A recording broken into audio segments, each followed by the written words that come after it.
Oui, bonjour. Aujourd'hui, je suis à Paris, à la manifestation organisée par Philippot. Donc, c'est l'avantage d'une manifestation qui est nationale, donc qui n'est pas polluée par les Antifa ou les Black Blocs ou par la CGT et les Mélenchonistes. Mais par contre, ça a un furieux goût de la manif pour tous, et à mesure que Philippot grossit, j'ai l'impression que ça se dédiabolise de plus en plus et que tout ce qui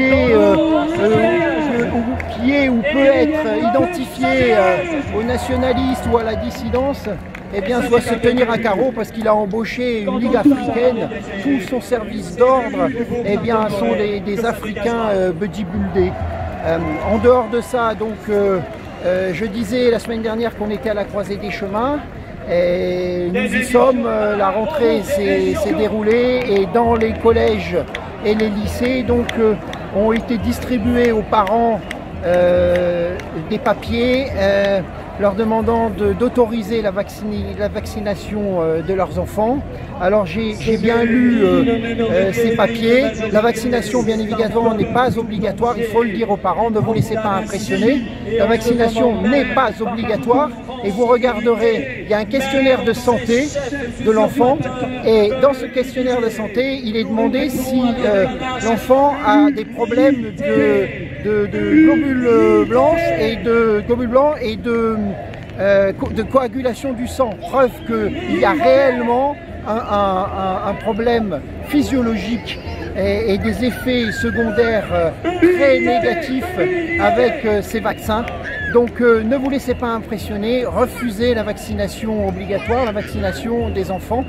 Et il faut aller au bout du refus. Et n'accepter une vaccination éventuelle que sous la contrainte. Mais j'ai vu qu'il y a des collectifs qui se mobilisent et qui vous proposent des assistances juridiques. Donc je pense qu'il faut se rapprocher d'eux. Voilà. Quant au combat contre le pass sanitaire, il faut continuer bien évidemment, mais il faut avoir une vision d'ensemble du combat, une contestation globale du système. Parce que vous savez, les gens du gouvernement et du système sont comme les magiciens. Ils vous font regarder la main gauche pour pouvoir faire leur corambouille de la main droite. Et tout obsédé que nous sommes sur le pass sanitaire et la vaccination obligatoire. Et c'est très très important de se mobiliser là-dessus. Mais il faut voir tout ce qui se décide à côté, que ce soit l'application de la loi bioéthique ou même la loi contre les séparatismes qui en fait est une loi contre nous. Donc la seule solution, ce n'est pas dans les manifs pour tous et les promenades en ville avec des slogans gnangnan comme dans les manifs Philippot, même s'il faut y participer, il faut amplifier. Et il y avait une grosse mobilisation FAF à laquelle j'ai participé avec des bons slogans de rupture et une bonne mobilisation de la jeunesse. Donc il faut continuer, ne me faites pas dire ce que je n'ai pas dit, il faut continuer à manifester, il faut continuer à se mobiliser, mais il faut aller beaucoup plus loin parce qu'on n'y arrivera pas comme ça. On a vu, quand j'entends le slogan aussi débile de cette manif, on va gagner le droit de recommencer comme après la manif pour tous, commencer comme après les gilets jaunes et recommencer maintenant après le pass sanitaire. Donc ne pas se laisser abuser par des politiciens qui récupèrent rapidement les mouvements, même si Philippot fait un sans faute sur le pass sanitaire et il faut lui en rendre grâce. C'est pour ça que j'ai participé à cette manifestation à Paris, mais il ne faut pas être dupe.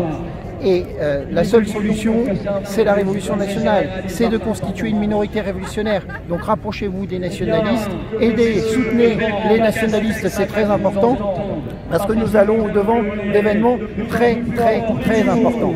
Donc voilà, je le répète, cette vaccination obligatoire est une infamie pour la jeunesse. Nous ne sommes pas des souris de laboratoire. Et nous ne sommes pas non plus des moutons d'abattoir que l'on conduit avec le pass sanitaire vers un asservissement général. Toutes ces méthodes-là ont été éprouvées, mais dans un régime communiste, ça nous vient de Chine. Que ce soit le confinement, les masques généralisés, le contrôle via les portables et la technologie connectée, tout cela, ça nous vient de Chine. On a assez combattu le communisme directement, les armes à la main, pour certains de ceux qui nous ont précédés, pour accepter aujourd'hui, par un pouvoir qui se présente démocratique et qui en fait sert les intérêts de l'oligarchie qui veulent nous conduire vers le gouvernement mondial, pour accepter toutes ces lois liberticides. Donc, nous nous mobilisons pour les libertés, la liberté de circuler, la liberté de choisir ou non ce vaccin, parce que ça doit être de l'ordre du libre arbitre, parce que ça peut être utile par ceux qui sont âgés et avec des maladies importantes. Je ne sais pas, je ne suis pas médecin, mais en tout cas, c'est une infamie, je le répète, pour les jeunes et pour nos enfants. Donc, il faut se mobiliser. Nous, on organise avec le Réveil des Moutons le pique-nique des libertés dans la Drôme. Je vous encourage à venir nous rejoindre et à découvrir ce que sont les nationalistes, parce que c'est important de créer des réseaux, c'est important de se connaître pour l'avenir, puisque ce système s'affaiblit vraiment de jour en jour. Voilà. Donc aujourd'hui je suis à Paris. En général je fais le tour de France des manifestations. C'est important de soutenir toutes ces manifestations en France. Ce samedi, il y a 275 manifestations d'organisées. C'est un peu différent au moment des Gilets jaunes où j'ai participé à tous les actes à Paris. Pourquoi je soutiens ces manifestations en province? Premièrement, parce que ça augmente les mobilisations quand vous avez 275 manifestations dans toute la France. Ensuite, ça complique la tâche des forces de l'ordre et des forces de répression parce qu'ils sont divisés sur tout le territoire et ils vont s'épuiser petit à petit.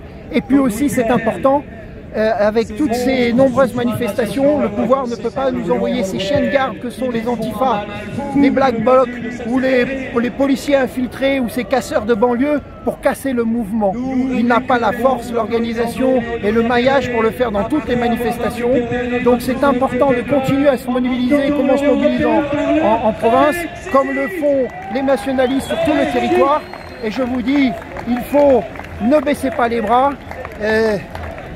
La plus grande des vertus aujourd'hui, c'est l'espérance. L'espérance parce que ce pouvoir, ce système, eh bien, se désagrège, il est gangréné. Chaque jour, il se pourrit un peu plus.